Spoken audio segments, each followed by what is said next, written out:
Welcome to the Insight podcast. My guest on the show today is Dr. Alex Blower. Alex is a research fellow at Arts University Bournemouth, and he's the founder of Boys Impact, a project dedicated to addressing the gap in educational outcomes for boys and young men. I talked to Alex about his experiences growing up and how that led to Boys Impact, the experiences of boys and young men in education and wider society, the role of social media and online influencers, solutions, what is actually being shown to work when it comes to addressing these issues, and much more. Now, before we start, quick favour, if you haven't already, please hit the follow button wherever you're tuning into this episode. And if you've been listening to the show for a while, I'd really appreciate it if you rated the show too. This can help more listeners discover the podcast and the insights from all of my amazing guests. Okay, now for my conversation with Dr. Alex Blower. Enjoy.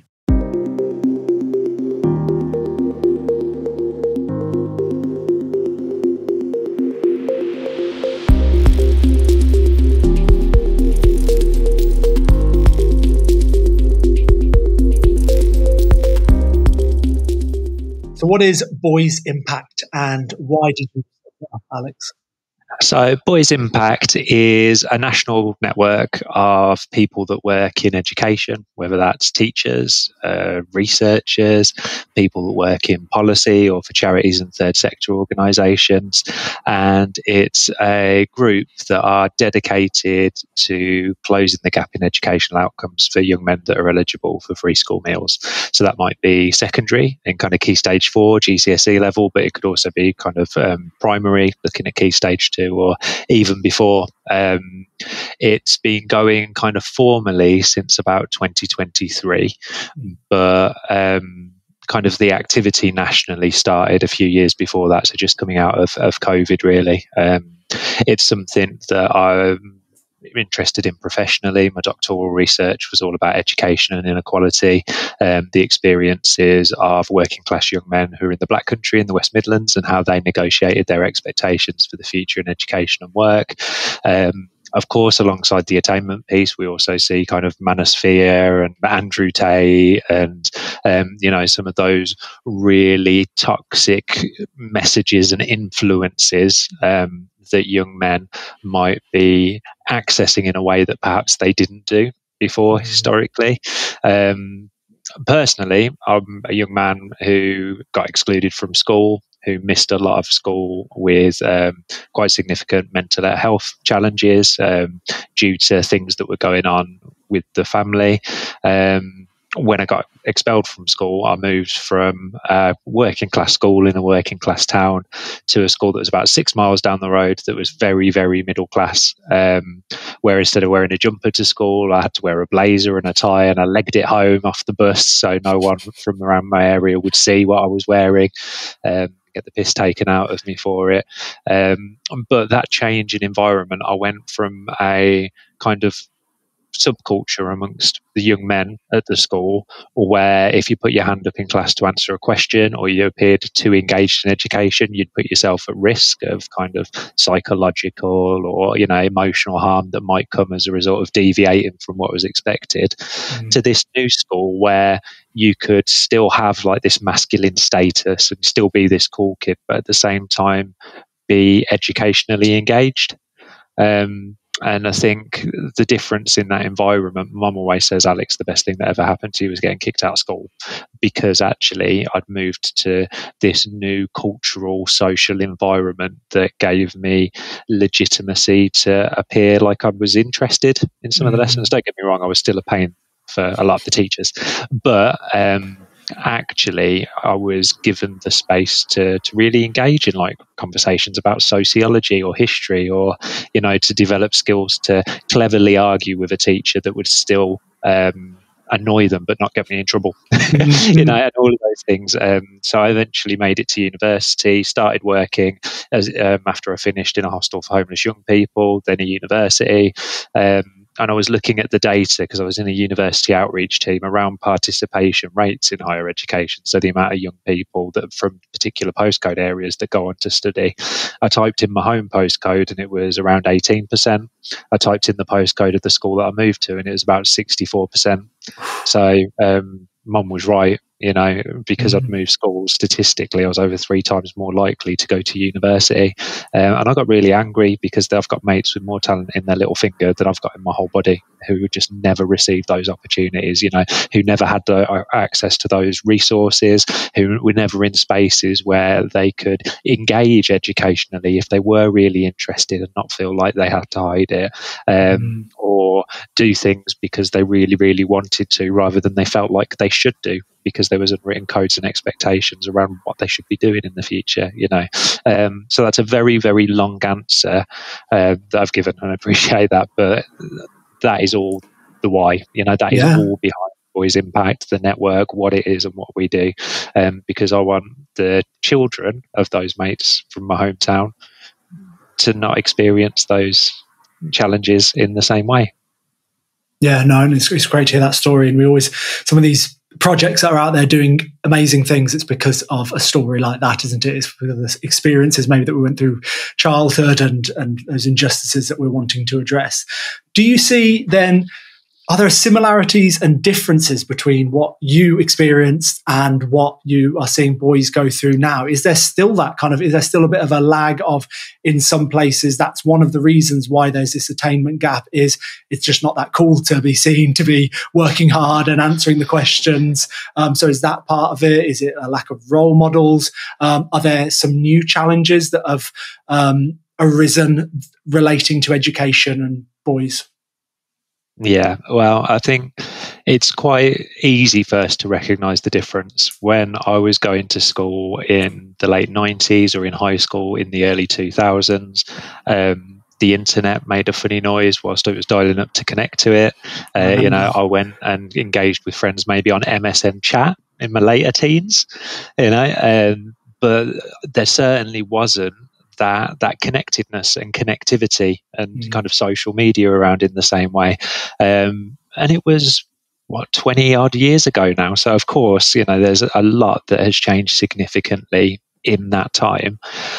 But I think one of the things that hasn't are the results of socioeconomic inequality and the way that socioeconomic inequality plays out and its impact on young men and young women are different because of the intersections that are involved with inequality. Like, of course, those experiences are going to be different because society affects those young people in different ways. I think when you've got communities that have experienced a lot of inequality over generations, you've got communities and families where education potentially or educational institutions are something to mistrust. There's research by an academic called Val Gillies who did a lot of work around working class parents, and what that showed was that working class parents were a lot more likely to engage with school on issues that were related to protecting their young person from a perceived harm or a perceived injustice. So it would be getting bullied, perhaps being treated unfairly by a teacher, whilst for the more affluent parents, they would be getting in touch with the school to say, why isn't Johnny's grades quite as high in English, or could we get Johnny some extra history tuition because actually he doesn't seem to be doing as well there, or what extracurricular activities can you offer? And when you have those differences in engagement and a different in viewpoint where you see education as potentially a hostile space that's never served you or done you any favours, then it means that your interaction with that space is going to be different and is likely to be repeated across generations as well. When you add into that the idea of kind of being a young man and masculinity and expectations and what is the most legitimate way to express yourself in a school classroom, then there are elements that are very similar. I think, with those core things that are valued, where it's, appearing not to care, showing that you're strong, showing that you're confident externally. But of course, now on top of all of that, you've got the social media and engagement with narratives that might come from other spaces that are perpetuated by actors that perhaps don't necessarily have these young men's best interests at heart, really, which certainly wasn't present years ago, in my experiences of education. So I think it's an issue that if you look at the disparities in educational attainment, they are entrenched. We're talking about the same issues as those that were present 40 years ago, 30 years ago, last decade. There's been a lot of collective articulation and re-articulation of the issue by policymakers, but it's translated to very, very little happening strategically to address it or to understand it. People just try really hard to understand the problem, talk about the problem, but then never translate that into practice. And I think it's way past time that we started to translate it a lot more into practice. Yeah, well, having worked in schools for a long time, I know all about that, how it can be a lot of talk, but no action, raising things and saying, oh, this is interesting, and look at this isn't fair. Okay, but what are we going to do about it? That's the question. And, well, we'll get onto that maybe later into the conversation, some of the solutions. One thing that came up then, in my thinking when we're talking about some of these gaps in entertainment and then some of these more toxic influences that maybe we're seeing in social media geared towards boys and young men. That side, one of the things that, some of the stuff that they spout is absolute nonsense. And of course, we don't agree with it. But there are some elements of that message that's wrapped in, okay, be more disciplined and do work hard and aim higher because you can break free and you can have higher aspirations. So you'd think that kind of message would maybe transfer to work hard in school and be better and get good grades and go to university and find a good job. But we're not seeing that happen, though, are we? So I don't know, have you thought about that? Kind of what's at play there? Like They seem to suggest that they want better for boys, but actually we're seeing, children, this widening attainment gap and boys that aren't engaged in the classroom, etc.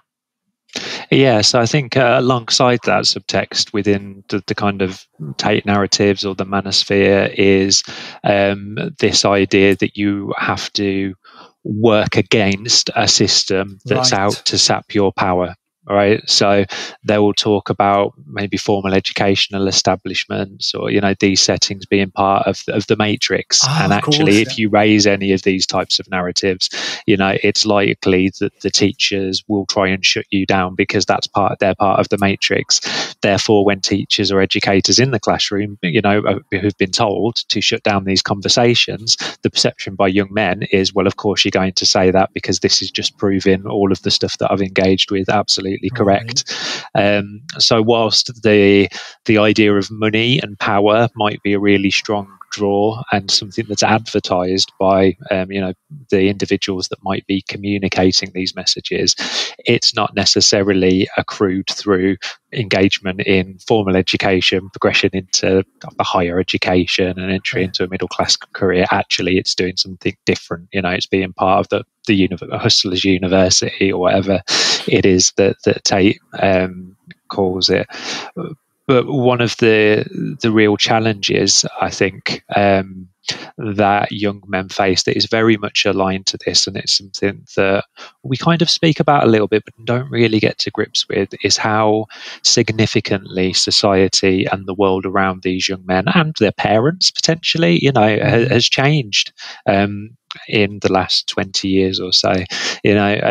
We've seen some amazing work going on with regards to gender-based inequalities and dismantling some of those structures that led to some of these serious harms that we see being really perpetuated towards women. We've also seen more conversations about the nature of gender as a social construction. So actually, if it's only society that tells us that boys must wear blue and girls must wear pink, then why can't boys wear pink, and why do boys or why do males have to call themselves he and him? What about if they don't subscribe to any of that stuff, which is all going on around? And for a young man who is trying to pick their way forward in a very, very complex world, then it's not very surprising that they might potentially feel a little bit lost. They might benefit from some guidance and some support on how to navigate those things, issues related to the man that they potentially want to be in the future, or if they identify as a man, or if they have friends that don't identify that way and know what that means. If you've got somebody giving a very, very clear message, a very simple message around what it means to be a man, what it means to be a successful, very, very clear on, gender division of labour, on what being a man involves and what being a woman involves, then it's a message that can cut through to these young people that are feeling very confused by all this. But what we don't have, and something that we're working towards creating with Boys Impact, is a counter narrative, a message of really hopeful masculinity for these young men, futures where they are not going to be included in statistics with regards to men being disproportionately likely to be addicted to alcohol, become homelessness, enter into the criminal justice system, have these disparities in educational attainment, more likely to die by suicide. Actually, when we work with young men, it's because we want to create futures for them where they're happy, healthy, they're brilliant, loving fathers, they've got fantastic, healthy, balanced romantic relationships, and great connections with families and support networks around them. Yeah. And I feel like that's the missing piece at the moment. That's what we really need to be working towards when we're working with young men in education. It's not just about grades, it's about these young men's place in the world and their futures. Well, could we linger on that a bit more? Because I think I see some of these stats and some of the numbers around rates of suicide and homelessness and more likely to be a victim of violent crime and things like that. But I think there's still a lot of people that don't realise just how dire the situation seems to be for boys and young men and men that grow into adults. Are there any that are particularly, shocking and, driving force behind the work that you do when you see something, you just go, oh my gosh, I can't believe this is the situation that we're in? Because it might be that there is that less than sympathetic response when we talk about the struggles that men are going through at the moment. It's like, well, you've been in charge all these years and the patriarchy, and actually you've had it so good. And, there's even maybe some corners of the internet they're saying, well, this is just your comeuppance, you deserve this. And it's like, whoa. I think we need a bit more of a well-rounded look at this. But So the original question, are there some particularly shocking stats that you see about the situation, the plight of men at the moment? I mean, those statistics that, or those elements there that I just reeled off, all of them have really shocking statistics behind them about the disproportionate likelihood of, men to experience these particular things. Yeah. For me, from an education perspective, I know that in Dorset, where I am, about 19% of young men in 2022-23 got a grade 9 to 5 in GCSE maths and English if they were eligible for free school meals.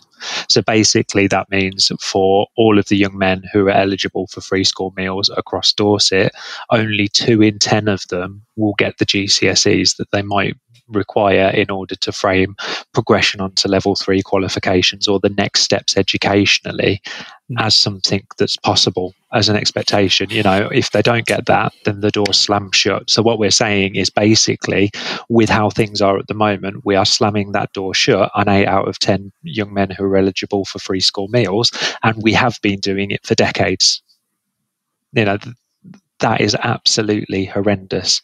However, there is a caveat within this, and this is the caveat that for young women, it's only about 5% higher. So those disparities in educational attainment, if they're eligible for free school meals, are still incredibly significant. The biggest indicator around this stuff is socioeconomic inequality and being eligible for free school meals in the first place. When we take a step further down the line and we look at progression into higher education, then the gender gap opens up a little bit more. If we look at young men who are white and eligible for free school meals, then progression in 21-22 was 13% of all young men would progress to higher education. If it was young white and black Caribbean students, then it would be 17%, black Caribbean students 20%, so significantly less likely than young men who weren't eligible for free school meals, but also less likely than young women as well. So in terms of the statistics, then that's just on education, and that's shocking. And you could see that reflected in any of those other elements that are discussed before. When, and probably prior to the COVID pandemic a lot more, I've been trying to get this stuff up and running for quite a while. It's been something that I've always cared a lot about. And a lot of the time before the pandemic, I'd be talking with educators or talking in schools, and they would come back with is, well, if you're targeting the young men, you're not targeting young women, and we know that young women are in receipt of all of this, inequality that's based in patriarchal society. So basically, no, thank you. What you're saying we should do is just not for us. I think. First of all, that's very justified, because there is nothing that they are saying there that is untrue objectively. However, the approach, and I think a more rounded approach and understanding that we need to take, is J.J. Bowler, who is an author, has written a book called Masculinity, Redefined. And what he says is that patriarchal society is a double-edged sword, a poisonous panacea. That is to say that the same system that puts men at an advantage in society is also the same system that harms them, inhibits them, and limits their growth.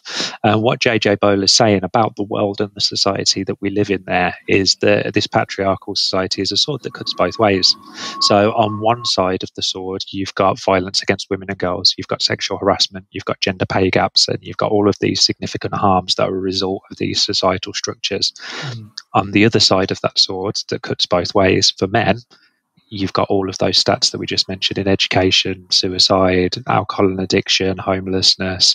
And these things don't happen in isolation or separately. These two things are true at once. And actually, we live in a society that isn't good for anyone at the moment. And actually, if we had young men who were graduated into a position as adults, where they had good mental health, they had healthy relationships, they had access and opportunities to engage in all of the education that they wanted, then what would happen to the likelihood of those adult men becoming perpetrators of some of those significant harms that we see on the other side? And as a society, we need to understand that those two things are true together. And that we need to deal with those two things together.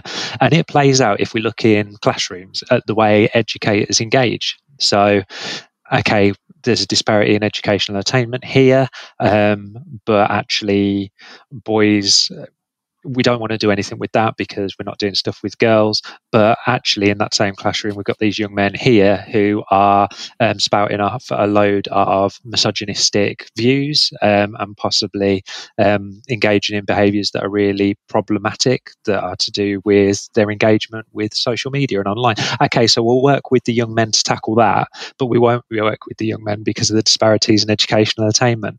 These things aren't silos. Yes. Right? When we're talking about young men's place in society, in the world, in education, talking about their future, not what they want to be, but who they want to be, these things aren't separate. And if we are pigeonholing or siloing these things in education, then we are missing a huge opportunity to make a significant impact on the lives of those young men who might experience the sharpest edges of inequality. One thing that we wish social media and just the wider public would recognise is that two things can be true at once. These two things are both going on. And also, just because we're raising this issue and want to address it, it doesn't mean that we want to neglect this other side of things. I think that's what Richard Reeves talks a lot about in a recent TED talk.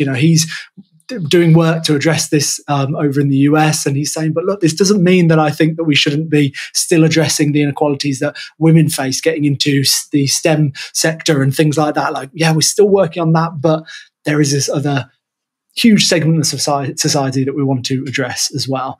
So, I mean, that was such a passionate response, and it was just great to see, Alex, you know, your just how passionate you are about this topic. And I think now we get that understanding of what is going on exactly in schools. And I feel a bit, I think I'm a bit naive in terms of the content that maybe people are consuming.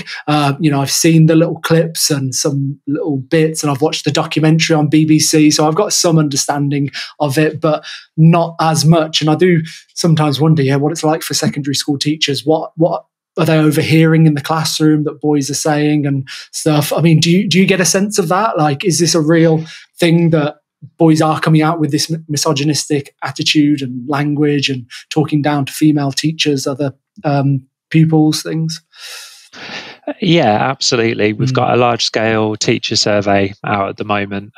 That's a piece of research where we're looking at educators' perceptions of their relationships with young men who are eligible for free school meals in the classroom. And we've got part of that which is a free text response, and one of the free text responses is around a memorable time where these educators have engaged with a young man on an issue that might be related to masculinity.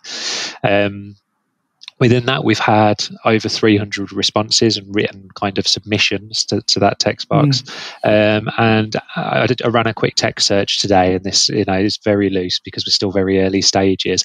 But Andrew Tate's name was mentioned about 30 times within that. 10%, yeah. So I mean, it's a minority, but it's a significant minority as well. And I think it's something that, especially if you are an educator and you're a woman, that must be difficult in a way that as a bloke I can't understand, that I can't imagine what it must be like to hear that specifically directed towards somebody who is the same gender as the one being spoken about in such a way. It's incredibly tricky ground to navigate, and there are some amazing organisations that are doing it very, very much the right way. Progressive Masculinity, headed up by a guy called Mike Nicholson, who is fantastic.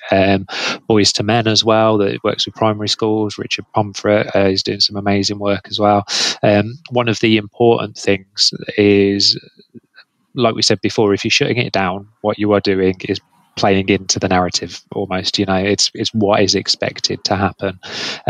What those two practitioners are absolutely experts in is opening up a non-judgmental space, one that's characterized by trust and good relationships, and one that celebrates the strengths of these young men, and who they are.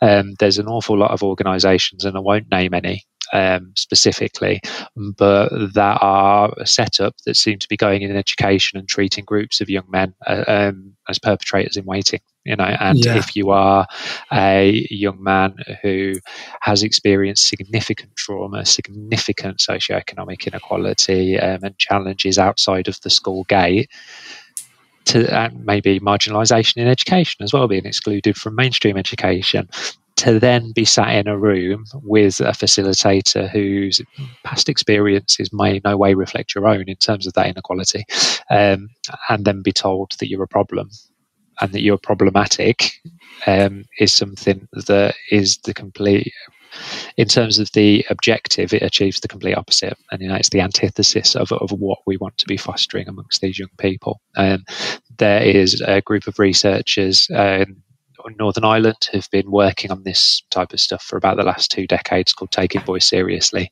who have done some fantastic research, and we use those principles at the heart of the Boys Impact work. And it's all about a relational educational approach. It's all about recognising and valuing the young men's voices, being strengths-based in our approach, of course challenging and affirming kind of masculinity, but also working with mental ill health, improving kind of relationships with educators and a whole host of others besides. If we are to create the conditions to be able to meaningfully engage with these issues, then a lot of the ways that might be our go-to mechanisms of engaging with young men, we need to think about. Yeah. I have seen this play out in real life where the name Andrew Tate comes up in a school, and it's been like, don't talk about that. Like, well, how could you? We don't talk about him here, or something like that. And again, I think it's a point to linger on, that that is not the solution. And as you say, that is reinforcing it, like the message, like, oh no, we can't talk about this, or why is this person telling me that, and et cetera, et cetera. And so, is that then the first step to the solutions? You mentioned the organisations that you're aware of, and also Boys Impact as well. Is that the first step then to having that open dialogue? And so I'm just thinking of teachers that might be listening to this, mums, dads, uncles and aunties that might have young men in their family, and they're overhearing this, or maybe they've caught them watching that certain YouTube video or whatever, and it's not a right, shut that down straight away. It's let's have a chat. And it doesn't mean that you're an idiot or you're stupid. I mean, I think we've seen this so much play out since, 2016, since Brexit, since Trump got into power. This polarization of, if you've got this view, then you're an idiot, shut up, you're stupid, we're not going to engage with you, you're on the opposite side of this confrontation. It's like, hold on, man. Like, there are reasons people are thinking this way and are persuaded by these arguments. Like, there's a lot going on here, and just shutting people down is not helping, is it? So back to that first question, in terms of solutions, is the first step that open dialogue, and then perhaps we can get into other solutions and other ways to approach this on kind of a larger scale? Yeah, I think having that trust and that relationship is really important, because you cannot create kind of that open dialogue or that safe space for somebody to articulate their views in a constructive way if that doesn't exist. Right? You need those ecosystems, whether that be a strong family dynamic and a good relationship, whether that be a really positive relationship between educator and student. When it's something that is as difficult to navigate as gender-based inequalities and misogyny, then if you aren't equipped with the tools to be able to engage in those conversations, then it can be something that has as equal chance of blowing up in your face as it does coming off and being really effective. So I think if I was a school leader listening to this, or if I was a teacher who was at a school, what I would be asking for would be training by organisations with expertise in this particular area. And the first thing that I would be looking to do if there was real issues surrounding potentially, groups of young men that might be disproportionately likely to be internally excluded or, to receive sanctioning, is looking at the ways that you can change the dynamic of the relationship with those young men. Like, creating the conditions where, whether it's with a key member of staff, whether it's with, someone from a youth organisation that's brought in, what you can do to establish a trust and a rapport that can then lead into those conversations taking place. There's not, unfortunately, kind of silver bullets when it comes to certain sentences. But what I would say is that there's a need for genuine curiosity, and to support those young men in developing the critical tools required to engage critically with that as well. It's not to impose a view that you hold upon them. It's about helping them through conversation and curiosity, perhaps to discover what would be the case if they applied some of those messages to their own sister or mum. Yeah. For example, Yeah, really good approach. And I guess, if it does arise in schools, and so often what we see is if something does arise in schools, and then it's like, oh man, maybe we haven't got the budget for some outside companies to come in, so we'll handle this in-house. But then we've got maybe educators that aren't trained in this, like you said, aren't trained in the stats and the way to engage. And so they stand up in front of a classroom, but as you say, that maybe if they've had their own experiences of misogyny or something, and so of course, they're carrying that with them when they're having to engage, and that just makes it so much more difficult. Which is why someone coming from the outside could, recognize how to maybe hold those conversations from perhaps a more impartial standpoint, starting point. Awesome. And then that curiosity that you mentioned, which I think we already said, but I think it's good to bring up again, that curiosity, like, oh, why did you watch that video, and what do you think, and yeah, really interesting. And then the relating it back to your own experiences, your sister, your mum. It feels like, I can't remember what book I read this in, so I'm not going to be able to pluck it out of thin air now, but kind of like how to debate with people and how to maybe persuade people is all about them trying to see it from your point of view or someone else's point of view, isn't it? And so that seems to be all part of the conversation. But that's all really tricky, isn't it? And if you're a teacher that's also trying to get the maths and the English and the reading done, but then also handle that, oh man, it gets a lot. Okay, so genuine curiosity, those relationships, open conversations. Is there anything else in terms of solutions to it on kind of a broader scale, or have we covered that, Alex? So I think one of the things that we haven't seen, and it's one of the things we haven't got because of the way all of this has been approached, so not just misogyny, but gaps in educational attainment, and all of the things that come with it, is anything constituting a robust evidence base on which to draw from surrounding what effective practice looks like. We've spent lots and lots of time articulating and re-articulating these things, but without any real strategic push for that evidence to be curated, for large-scale pilots to happen, for us to learn from each other, and that's what we're doing with Boys Impact. So at the moment, we are supporting schools to mobilise Taking Boys Seriously principles, but what they're doing is essentially picking their own impact measure. So the schools will say, okay, we've got an issue surrounding internal exclusions with our year 9 boys, and we know that we want to see an improvement. We want to see those internal exclusions going down. So what we're going to do is think about the Taking Boys Seriously principles and think about the indicators of success that we'd want to see in our young men that we know would help contribute towards them getting internally excluded less.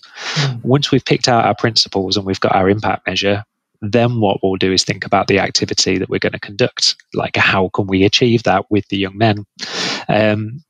Going about it almost back to front means that educators are starting with that key impact measure in mind, and it might be really, really small, and it might be that only one of these 10 Taking Boys Seriously principles applies to it, and it's just conversations with 5 young men over a term.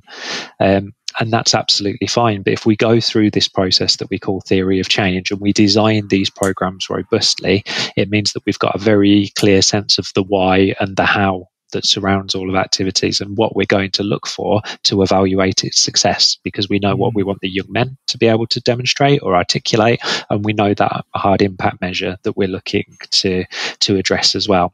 So that's the approach essentially that we are kind of championing through Boys Impact, that we're supporting educators in all of our regional Boys Impact hubs to develop activity-based stuff. And then we hold annual conferences each year where educators can come back and start to share good practice, where through that we can start to piece together all of this learning into a toolkit that potentially, we can be launching in the next 18 months or so. And through the grassroots, really, and really organically start to build that foundation of evidence that other schools can confidently apply to some of these challenges, because we're starting at a zero base, which is absolutely scandalous in 2024, but that's where we're at, and that's what needs to change first. Yeah, I only connected with you, I think, the week of the Boys Impact conference, and I was gutted because I would have loved to have been in attendance. And then I've seen the feedback since then on LinkedIn of teachers and others that said how useful it was and inspiring and everything. I'm gutted I missed it, but I'll be there next year.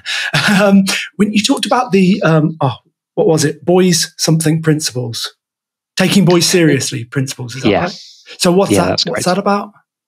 So the Taking Boys Seriously principles are principles that have been developed by the Taking Boys Seriously research team in Northern Ireland. So they did a piece of longitudinal research that was commissioned by the Northern Irish Department for Education and Department for Justice back in 2006, I think.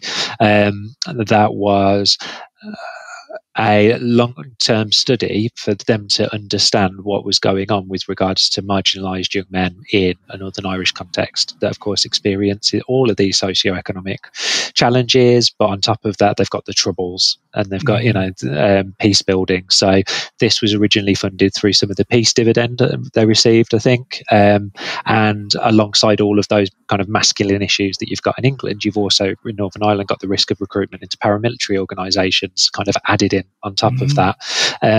So they did this big piece of research to understand these young men's experiences in education, how that played out, and what could be done to better support them. After that first piece of research that was published in 2012,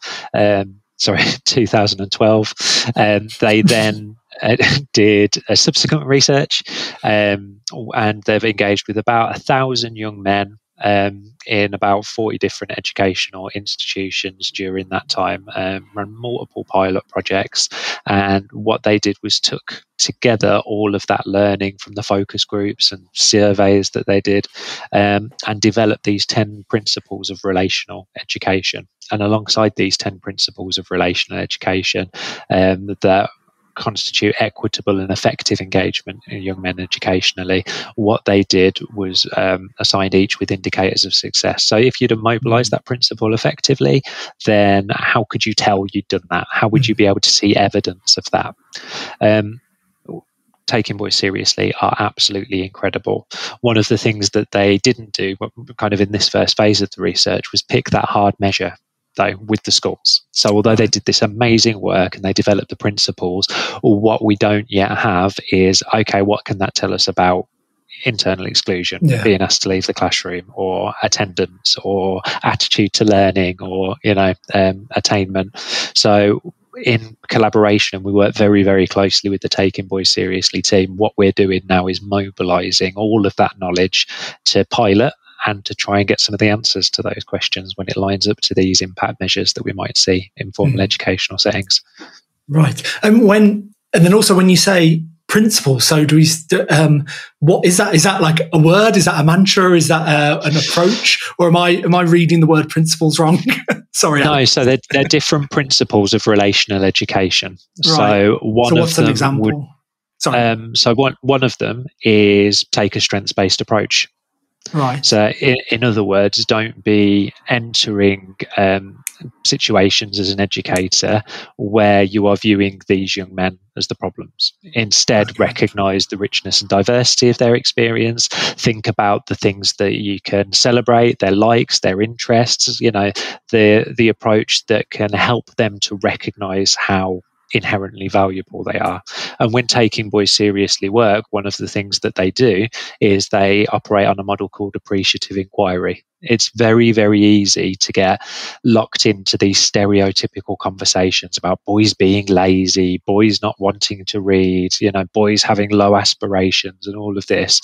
But actually what happens to the conversation if you remove the mechanism to do that? If you say, okay, right, we're having this conversation, but you can only start from a position where we recognize the good, where we appreciate, where we take this strengths-based approach. So what is it that you love about engaging with young men in the classroom? So it's just an example there with the strengths-based approach, and that's really powerful, just changing that mindset, because we've seen research by Myhill and Jones, for instance, that was almost 20 years old now, but it was showing that actually educators held systematically different expectations for young men in the classroom than they did for young women, and that played out in the classroom practice. And of course it's natural, because those educators live in a world that is absolutely peppered with all of these stereotypical deficit-driven messages, and you'd have to be superhuman for at least some of that not to influence your classroom practice, even if you're hyper aware of it.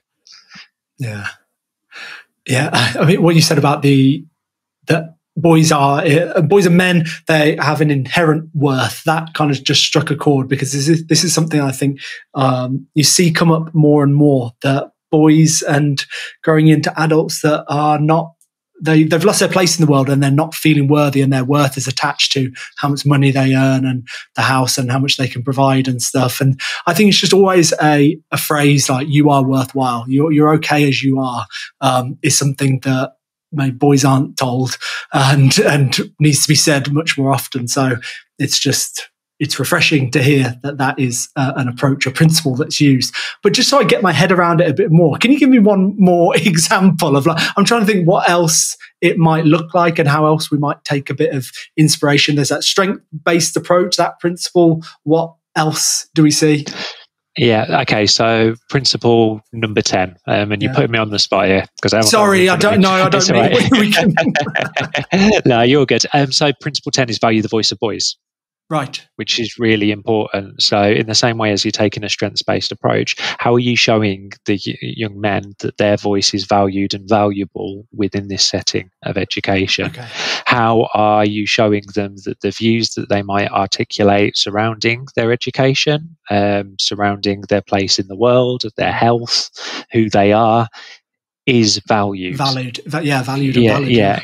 Yeah, and it is held up as important with the school. How is that, incorporated into student voice? How do young men have the opportunity to express thoughts and views and opinions that they might hold?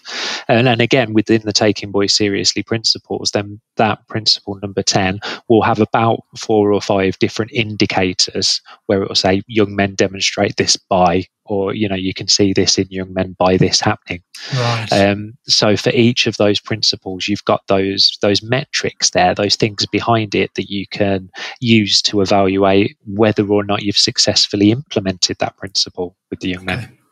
Yeah. Okay. I might just be me being a bit slow, Alex, and just trying to piece together the what I mean. It was a long day at a school that I was on supply at today, so it was a one-off, and it was a bit of a baptism of fire. But I'm still reeling from it. But I appreciate that. So I think I understand a little bit more, and then how brilliant that now you're taking those principles, but you're trying to get like the hard data behind them. Like, okay, we're going to apply them, but actually, do we see the impact? Do we see exclusions going down? Do we see, I don't know, what rates of reported verbal abuse towards female staff, something like that? Is that going down? And then we've actually got a measure, and then wrapping that up in, I think you said, like a toolkit and the conference, so we can discuss all of this good practice, which is, this is the approach that so many avenues of education should be taking, shouldn't they, in terms of how do we teach maths better, how do we give them a better scientific understanding, etc. But so often we see these like diluted approaches and things that look fancy and are great ideas, but actually, okay, do we actually know that they've worked, or are you just telling me that I've got to start teaching in this way because you saw it at another school and then you've decided it's great, but actually we've got no data behind it? I mean, we see that at online schools, I think. Yeah. What about in the house, in the home? What about, family, a bit more personal? What about engaging with the son or the nephew or the brother or whoever it is? Is it taking that same kind of approach? Should we just apply those same principles? I mean, we've kind of ticked off a couple already, haven't we? If they're someone in your immediate family or friendship group that already trusts you, you already have a good relationship. Okay, so I'm close to them. That's great. I've already got that kind of box ticked. Now it's about that curious conversation. Now it's about, your opinion is valued here. Like, I understand what you're saying, but have you thought about it this other way? Or is it kind of the same approach even with our loved ones? From my perspective, yes. Okay. However, I come from, I'm privileged to be in a position where I've got a type of relationship with my loved ones, where I'd be able to have that kind of conversation. And it's really challenging, depending on your circumstances. One of the things with it being no silver bullet, there's things that we can do that can help unlock those conversations. But I think a lot of the time, and what Taking Boys Seriously always talk about, is ecosystems. So, it's not we're not going to get one school teacher in a school that by themselves would be able to do this. To raise a child, it takes a village. That's the old saying, isn't it? And actually what we need to be doing is working locally and taking approaches where families are engaging with youth and community organisations, are engaging with schools, and we're all singing off the same hymn sheet with this, and collectively we've got an idea of a hopeful message that we want to be delivering to and with our young men. And of course there's things that as a man or as a dad, that you can do, regardless of whether you've got a kind of little boy or a little girl, that would be hugely beneficial for them for education. Like I was in a webinar presenting yesterday with the Fatherhood Institute, and they had Helen Norman presenting, who's an associate professor at the University of Leeds, and they'd done this big piece of research surrounding the influence and impact it has if fathers read with their children, specifically fathers, because actually there is a type of support that's different to mothers reading with their children in terms of the outcomes. And the Fatherhood Institute have developed this program called Fred, Fathers Reading Every Day. And it's they've got some they've got some incredible outcomes, and it's just about taking the time and the opportunity to do something as simple as sitting with a really simple storybook and spending that 10-minute time with your little person. Niobe Way, who is an American professor at New York University, she's just written a book with Penguin called Rebels with a Cause, that looks at young men's lack of connection. She's done loads of research on male friendships and kind of what happens as young men get older with their ability to maintain close emotional, platonic friendships. And one of the things that she talks about is this boy culture, and that she doesn't mean a culture that just affects boys. However, there is this version of culture or masculinity, if you like, this set of ideals that we live up to that drives a wedge in between your ability to connect. And she provides the example of what age it is that a young man, a little boy, might stop holding hands with his dad, or speaking about emotions and all of these things, and that lack of connection, that feeling of loneliness and feeling, lost in the world, very much plays into some of those things that we were talking about in education and not quite knowing your place. We need to foster that sense of connection. If you're a dad who perhaps didn't have the best time at school, who struggles with those types of things, then there can be a lot of emotion and psychological things going on behind opening up that book. But I think, even if it's a small step, that's a step that we could all take, that I think that would have a power to be far bigger than the sum of its parts, if we all did that 10 minutes a night. Sorry, that hasn't answered your question at all. No. But I think, there's a couple of important bits in there somewhere. I think it has, because it raises that point about connection and relationships and just how important it is. And there's dads, uncles, male teachers as well in primary schools and secondary schools that just recognise how powerful and how impactful it can be, those relationships that you build. And yeah, I mean, there are some primary schools where there might be one or two male teachers, and there are boys that are, I don't know, maybe their dad's not at home, and so they're not having that connection with a man very often, are they? And they're not being read to a man very often. And so if you get read to by a man very often, and so if you're that guy in the primary school, that you're that person having an impact, and it's great. And it makes me think about some of the other people that are in this space and talking about that, and kind of the lack of role models and how that's impacting boys, and how outside of school, after school clubs, funding for those have been cut, to social clubs, community groups, maybe children engaging in less sport, so you haven't got that coach. It's like all these role models that so many of us had growing up, male role models, don't seem to be there anymore, do they? Even just kind of your cousin or your uncle or just an older brother that would take you out to go and play with his mates, and you'd go play football and you'd have those kind of conversations. It's like, seems to maybe, from what I understand, be happening less and less. And the TV's replaced it, and Netflix and video games and stuff. I know that might be a simplified way of looking at it, but it seems to all be playing into it, perhaps. Yeah, and I think it's really interesting, and I think there's certainly those things to do with connection and that feeling, and with being read to, and actually the idea within that perhaps it's not necessarily normative kind of masculine way of doing things, but with the idea of role models, it's one that I find particularly interesting because there isn't any solid research out there to suggest that with role models, being a man is the key thing. I could see you kind of like go, oh, when I was saying it, and I was like, yes, he's going to challenge me on something here. So please tell me how I got it all wrong.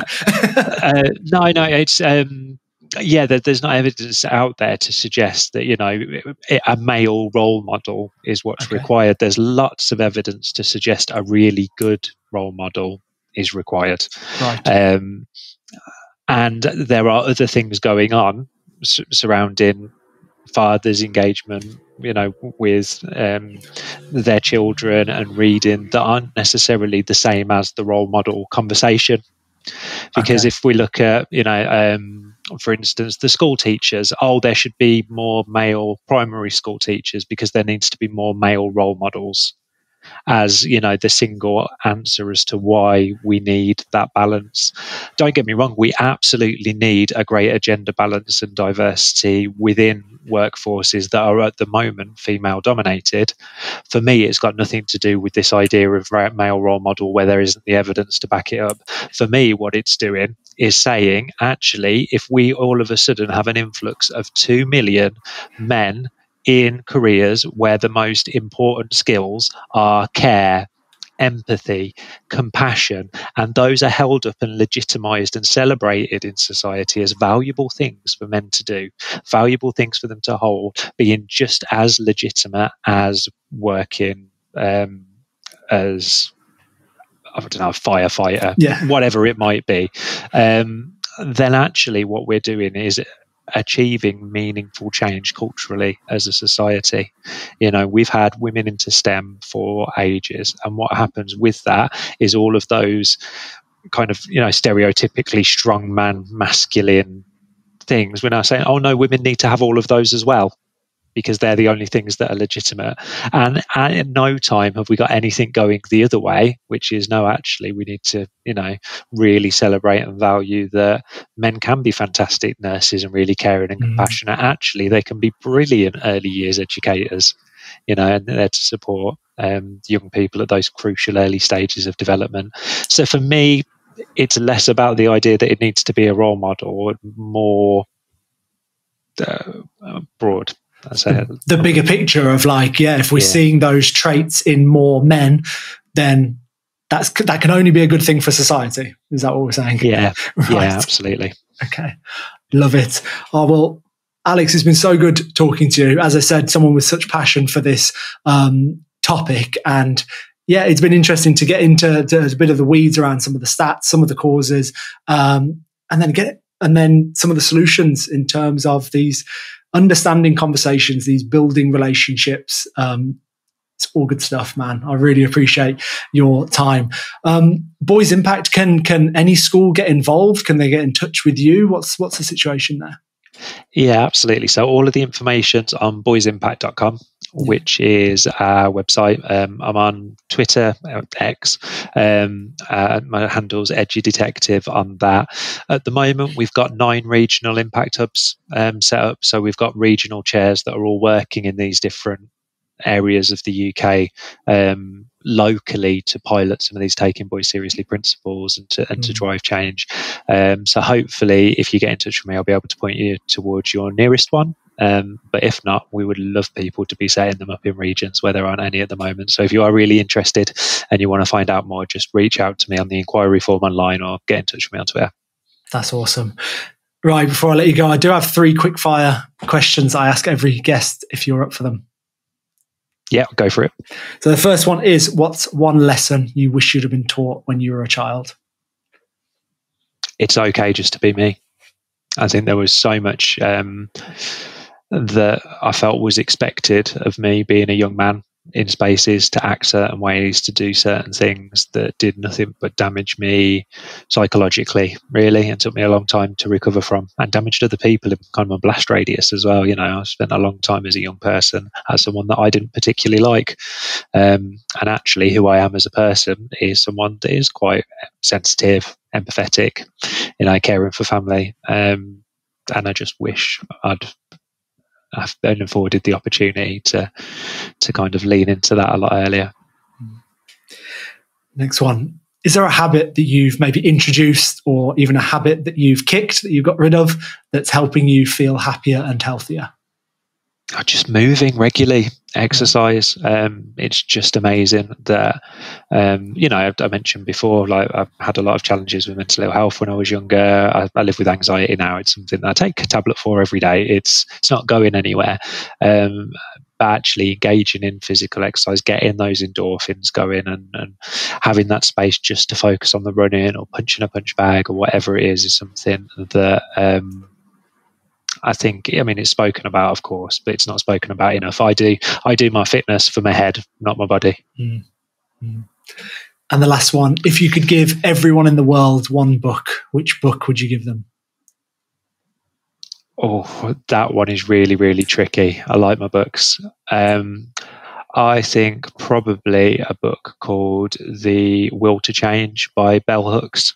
So Bell Hooks is Black feminist author, American, and most of my approach when it comes to the work that I do with young men comes from that book and that understanding about what young men in our society need. And it's not written kind of, you know, in a way that you might, if you didn't know much about bell hooks, expect if I said feminist author, you know, it's very, very much appreciating the nuance and complexity of this society that we live in, and the way that we can help support young men to navigate some of these structures that cause great harm to everyone. Brilliant recommendation. Thank you. And thank you for your time this evening, Alex. I know you've got your first child is on the way. They're not born yet, but they're on the way very soon. Absolutely. Yeah, congratulations and best of luck for that new adventure. Thank you. My partner's praying it's not a little boy. Cheers, Alex. Thank you. No problem. Bye-bye.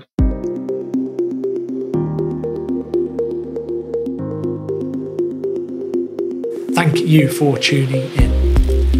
I really hope you found my conversation with Alex insightful. If you enjoyed the episode, please share it with friends, family, and colleagues who you think would find it interesting too. You can also support the podcast by following and rating the show on whichever app you're listening on. Thanks again, and I look forward to bringing you another episode soon.